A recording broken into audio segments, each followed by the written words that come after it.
世界上的事应该大家商量着办，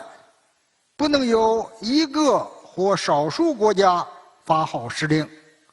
不能把自己的意志强加于人，更不能以多边主义之名行单边霸凌之实。魏凤和指出，域内国家是搬不走的邻居，必须共同警惕和防止域外国家插手搅局，搞乱南海。魏凤和说，中国提出将南海建设成为和平之海、友谊之海、合作之海，这是域内国家共同的心愿，也是共同的责任。在此次相会期间，多个与会国家代表也阐述了各自的安全主张，其中许多声音都强调反对域外势力插手，亚洲各国应自主决定安全政策。印尼防长普拉博沃称，印尼主张以亚洲方式解决国与国之间的分歧，国与国之间互相尊重对方的国家安全利益。他还表示，印尼相信中国作为亚洲大国会担负起地区责任。谈及包括美日印澳四方安全对话在内的机制，普拉博沃强调，有关联盟不该威胁到其他国家。新西兰国防部长更直言，太平洋岛国应自主决定与中国的安全合作。此次香格里拉对话会举办在俄乌冲突持续延宕、亚太地区紧张局势升温的大背景下，复杂多变的安全形势令中方的安全倡议在开会前就备受各界瞩目。对于这场压轴演讲，主办对话会的英国国际战略研究所亚洲执行主任詹姆斯·克拉布特里会前表示，在区域和全球安全局势如此关键的时刻，我们期待魏凤和在香格里拉对话会上发表演讲，分享见解。马来西亚马来亚大学中国研究所副研究员马哈茂德·阿里告诉媒体，早在今年4月，他就注意到了中国提出的全球安全倡议，并认为这一倡议可以看作是人类命运共同体理念的新发展。中国军队始终是和平之师，也必将坚决捍卫国家主权、安全、发展利益。我们应朝着构建亚太命运共同体的美好愿景迈进，共同维护地区和平与稳定。媒体评论指，中方提出的全球安全倡议不仅为弥补人类和平赤字贡献了中国智慧，也为应对国际安全挑战提供了中国方案。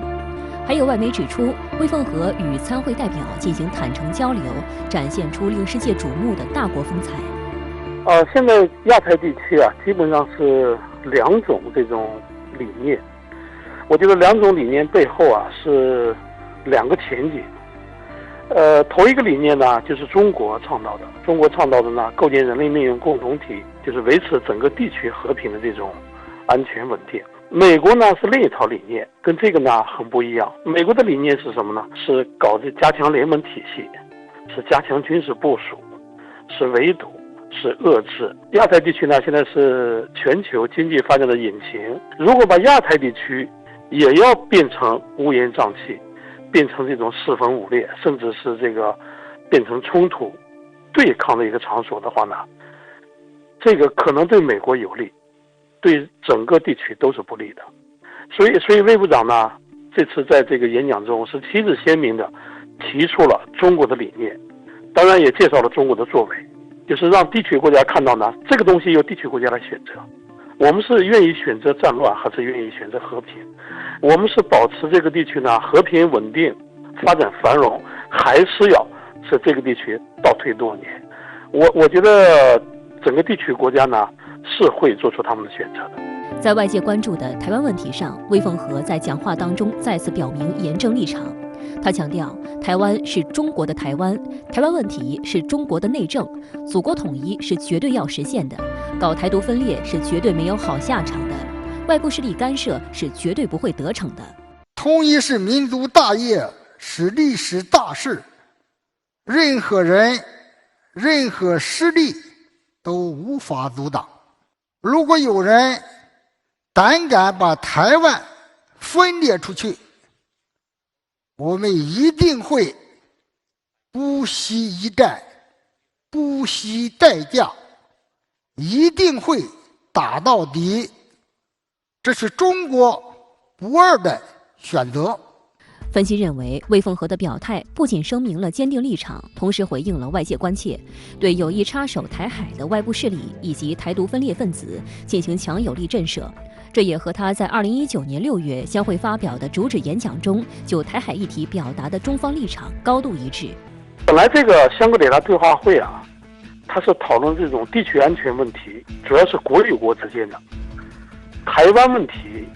因为是中国的内政，所以它不在这个会上面讨论的。就是从前几年开始呢，这个情况开始发生变化。我没有记错的话，应该是2017年，当时美国国防部长马蒂斯头一次在香会上提出了台湾问题。然后从2018年、2019年呢，美国也基本上每次都在会上面提这个台湾问题。今年呢，也开始奥斯汀演讲的时候呢，他是用比较大篇幅来谈这个美国的一中政策啊，就包括这个台湾问题啊，包括美国要给台湾足够的这种防御支持，要是台湾有足够的能力进行自卫啊，等等等等，说了很多。所以我觉得魏部长这个讲话是对奥斯汀这个讲话的一个回应，所以我觉得这个已经讲得非常充分了，就是已经展示了中国维护国家这个领土主权、维护国家统一的这种坚定的决心和意志。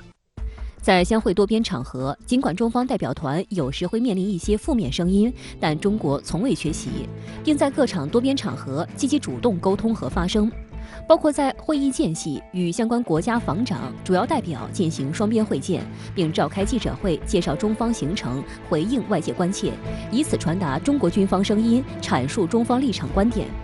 深圳卫视记者梳理发现，在此次相会期间，中方代表团共举行了包括吹风会在内的多场公开会。我昨天晚上我就注意到一个消息，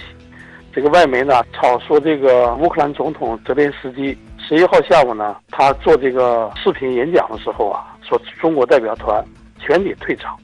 这完全是胡说八道啊！我看了之后非常吃惊，因为过去啊我们也看到有些歪曲啊之类的，因为我不在现场。所以呢，我感受不像这次这么明显，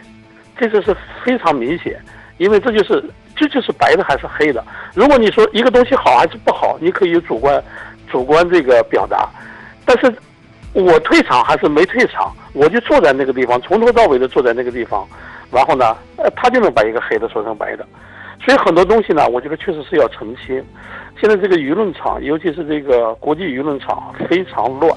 鱼目混杂。就是什么东西都有，所以我觉得这个新闻局它及时的开一些新闻会啊，就是要把这些东西澄清，就是要呢让大家呢看到到底发生了什么，我们根据事实来做出正确的判断。在中外多位专家看来，这充分展现出中方诚意，也体现出中方对维护和促进亚太地区安全的高度重视。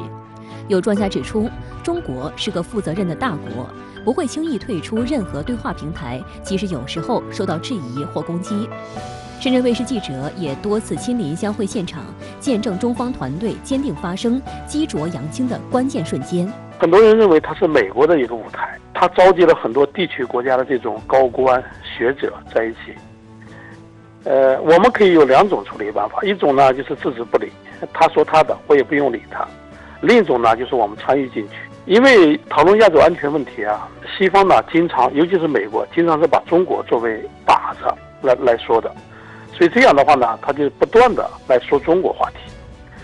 如果说中国话题，中国不参加的话呢，那就是任由他去说，他来塑造中国的形象，由美国来塑造中国的形象，那么完全错了嘛。所以中国呢必须得去，中国必须得派这个高级别的代表团去了之后呢，我们发出中国的声音，我们讲中国的故事，我们讲中国的理念，然后呢，让国际社会呢，反正大家也都在场，至少知道中国是怎么想的，中国是怎么做的。